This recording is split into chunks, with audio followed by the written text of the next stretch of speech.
দিবাকর কাকাকে আজকেই দেশে পাঠানোর ব্যবস্থা করো ঠাকুমা। কেন, দিবাকর কি করলো? ওর দ্বারা কোনো কিছু হবে না, কোনো কাজই হবে না। আশ্চর্য, হাত ধুয়ে দিবাকরের পেছনে পড়েছিস কেন? কারণ ওর কাণ্ডজ্ঞান লোপ পেয়েছে। বাইরের যে কোনো লোককে যখন তখন ভিতর বাড়িতে নিয়ে এসে হাজির করছে। এ আবার কি? ঠাকুমা, আমি আসি। না বাবা, তুমি কোথাও যাবে না, বসো, জল খাবার খেয়ে তারপর যাবে। না না ঠাকুমা, আমার দেরি হয়ে যাবে। মতিদের খাটালে বাবার জন্য দুধ আনতে যেতে হবে, দেরি হয়ে গেলে পাবো না। আমি আসি। দিবাকর কাকা, দিবাকর কাকা।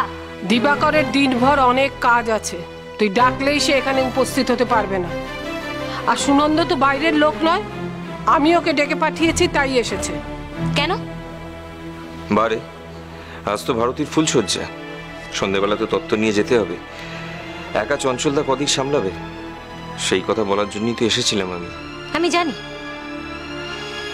এক শ্রেণীর মানুষ থাকে যাদের অন্যের খিদমতগারি খাটতে খুব ভালো লাগে।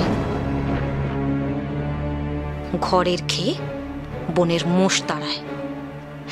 তবে আপনাকে বলে রাখি যে এই মুহূর্তে আমাদের বাড়িতে তেমন লোকের প্রয়োজন নেই। আর বর্দির ফুলসজ্জার তত্ত্ব নিয়ে যাওয়ার জন্য লোকেরও অভাব নেই এই বাড়িতে। তাহলে কে নিয়ে যাবে তত্ত্ব? রমেশ ভার্গব?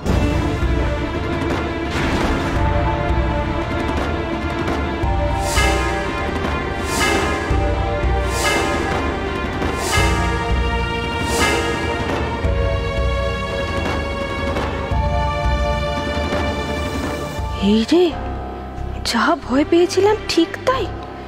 সুনন্দ তো ঠাকুমাকে সব বলে দিয়েছে। তাহলে ওই কথাই রইল সুনন্দ, সব দিক দেখে শুনে রাখবে। এ বাড়ির মর্যাদার কথা ভুলো না যেন। আপনি নিশ্চিন্তে থাকুন ঠাকুমা, আপনার সব কথা আমার মনে থাকবে। আসি ঠাকুমা। এসো বাবা।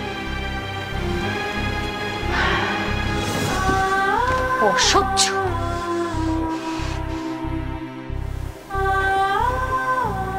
ঠাকুর রামকৃষ্ণদেব বলে গেছেন যে সয় সে রয়, আর যে না সয় সে না সয়। থাক, তোমাকে আর কথামৃত পাঠ করতে হবে না। ওই বদমাশ লোকটার সাহস আর স্পর্ধা দেখে আমি অবাক হয়ে যাচ্ছি। ও একেবারে ভিতরে ঘরে ঢুকে এসে এই যুগের সাহস আর স্পর্ধা কটা মানুষের থাকে রে ভাই? সব তো কেঁচো হয়ে বাঁচতে চায়। তার মধ্যে একাত্রা যদি শির ধরাওয়ালা ফনাধারী বিষধর থাকে, তাহলে মন্দ কি? এতে তো সমাজেরই মঙ্গল। ঠাকুমা, সুতোটা একটু পরিয়ে দে দেখি ভাই।